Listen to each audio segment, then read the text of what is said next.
Hey there. I've had kind of a weird week. So on Tuesday night, I was very excited to go back to the States for my annual 4th of July holiday. I was sort of going around town in Istanbul saying goodbye to people. And then somebody blew up my airport. The attack has been linked to ISIS. Over 40 people were killed at Istanbul Ataturk Airport. It was pretty horrific. It's an attack that I not only feel great sympathy for the people who've been killed and their families, and for Turkey more generally, but I also took it kind of personally. If I'd been at the airport 3 hours earlier, I'd have been there. Don't want to make this about me, but it's a weird thing. Now, ISIS has been on a bit of a tear this week. There have been attacks in Turkey, there have been attacks in Bangladesh, Saudi Arabia. I may be missing one. It's pretty scary stuff. But there are a couple things I've been thinking about. The way that we look at terrorism. These attacks have been coming more and more often. And I think there's two things worth looking at.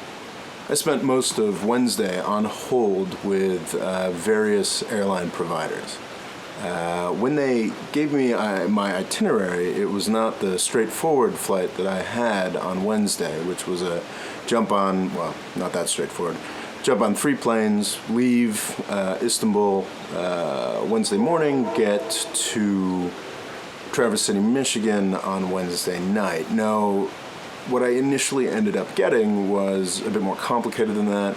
I ended up leaving Thursday evening, spending the night in Charles de Gaulle Airport, taking a plane to Detroit, and then renting a car and driving north. What's interesting about this, and what I think actually gets to a broader discussion of terrorism, is that the most dangerous part of my trip was when I rented a car and drove 4 hours north through Michigan. Statistically speaking, driving a car is dramatically more dangerous than terrorism. Not just if you're an American. Even me, as an expat, and living in Turkey, I'm in much more danger when I drive a car. There's been suicide bombings. I guess this one would be the third one that's taken place on sort of not my daily route. One of them was on my daily route. Another one was in a tourist area that I frequent, and the most recent one was at my airport.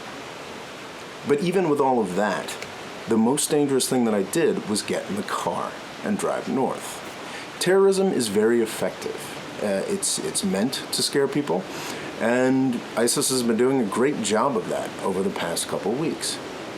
But I think we let these attacks suck up too much oxygen. I think that our obsession with these things in the States is frankly ridiculous. I'm not saying we shouldn't care about these attacks. I'm not saying that we shouldn't care about what's happening to these countries. The attack in Iraq was one of the worst, I think, in a couple years. But it's nothing new in Iraq.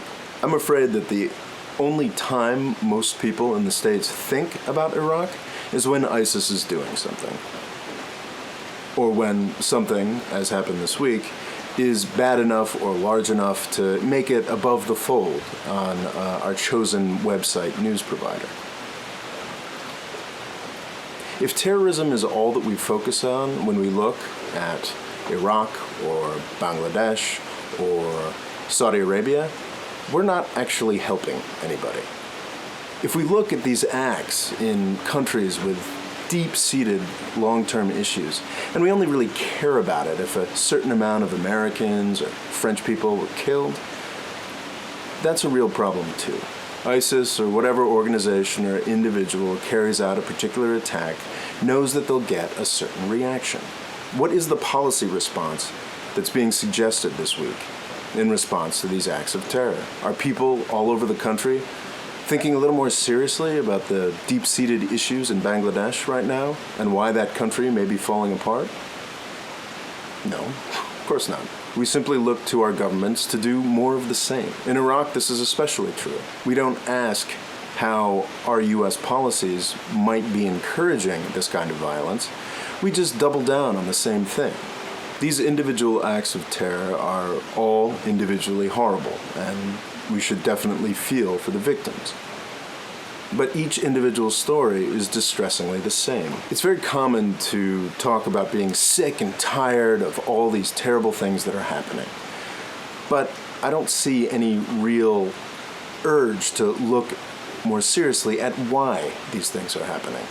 I'm sick of these attacks, deeply sick of these attacks. But I'm also sick of the standard way that media and government look at this. It becomes a story for a week. We hear about this carnage, which is very similar from place to place, and there's no real follow-up. There's no real questions. There are no real questions asked about why these things keep happening. Either next week or possibly the week following, I'm going to go a little more in depth on one of the main reasons that these things are happening, and that would be the war in Syria. I hope you'll join me for that, because at this point, I'm not just sick and tired of these terrorist acts and our responses to them. I'm bored. I think terrorism is boring at this point because it's just so goddamn repetitive, and nobody's really engaging with how we got here. I hope to do that in the next week or so.